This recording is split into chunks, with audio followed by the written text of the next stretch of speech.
क्या आपने वैतरणी नदी का नाम सुना है? गरुड़ पुराण में इस नदी को मृत्यु के बाद आत्मा की सबसे कठिन परीक्षा माना गया है। वैतरणी पार करना आसान नहीं होता। यह यात्रा कैसी होती है?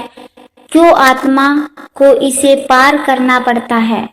और क्या कोई उपाय है जिससे यह नदी पार करना सरल हो जाए? आइए गरुड़ पुराण के अनुसार जानते हैं आत्मा की इस रहस्यमयी और भयानक यात्रा के बारे में। गरुड़ पुराण में मृत्यु के बाद आत्मा की जो 48 दिनों की यात्रा बताई गई है, उसमें एक सबसे कठिन पड़ाव आता है, वैतरणी नदी। वैतरणी नदी क्या है? यह कोई सामान्य नदी नहीं है। यह एक ऐसी नदी है जो यमलोक की सीमा पर बहती है। इसे पापों की नदी कहा गया है। इसके पानी में मल, रक्त, हड्डियां, मांस, बाल और तमाम गंदगी बहती है। गरुड़ पुराण के अनुसार यह नदी बहुत चौड़ी, गहरी और अत्यंत दुर्गंध युक्त होती है। क्यों करनी पड़ती है वैतरणी की यात्रा?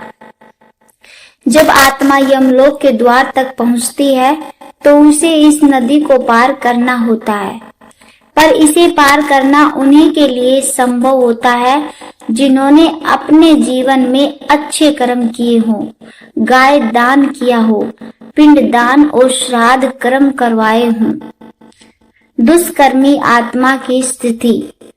जिन लोगों ने अपने जीवन में पाप किए होते हैं, वे इस नदी को पार नहीं कर पाते। उन्हें इस गंदे और खौलते हुए जल में गिरना पड़ता है। वहां जलते हुए कोयलों, मांस भक्षी जीवों और सांपों से भरी हुई यह नदी उनके लिए एक भयानक नरक बन जाती है। क्या है गाय दान का महत्व?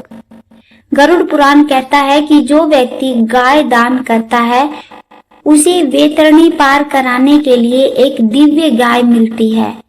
आत्मा उसी गाय की पूंछ पकड़कर सुरक्षित रूप से नदी पार कर लेती है। यही कारण है कि हिंदू धर्म में गौदान को अत्यधिक पुण्यकारी बताया गया है। श्राद्ध और पिंडदान का प्रभाव। यदि परिजन विधि पूर्वक श्राद्ध और पिंडदान करे तो आत्मा को वैतरणी पार करने में सहायता मिलती है। इसलिए मृत्यु के बाद 13वें दिन का कर्म कांड बहुत आवश्यक होता है। वैतरणी नदी की यात्रा एक प्रतीक है हमारे कर्मों की परीक्षा का। यह हमें सिखाती है कि मृत्यु के बाद की शांति केवल हमारे अच्छे कर्मों और धर्म पालन पर निर्भर करती है।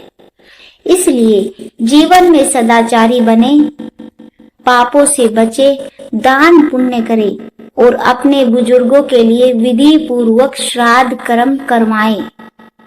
अगर आपको यह जानकारी उपयोगी लगी हो तो वीडियो को लाइक करें, अपने दोस्तों के साथ शेयर करें और चैनल को जरूर सब्सक्राइब करें। अगली बार हम लाएंगे गरुड़ पुराण से जुड़ी एक और रहस्यमयी कहानी।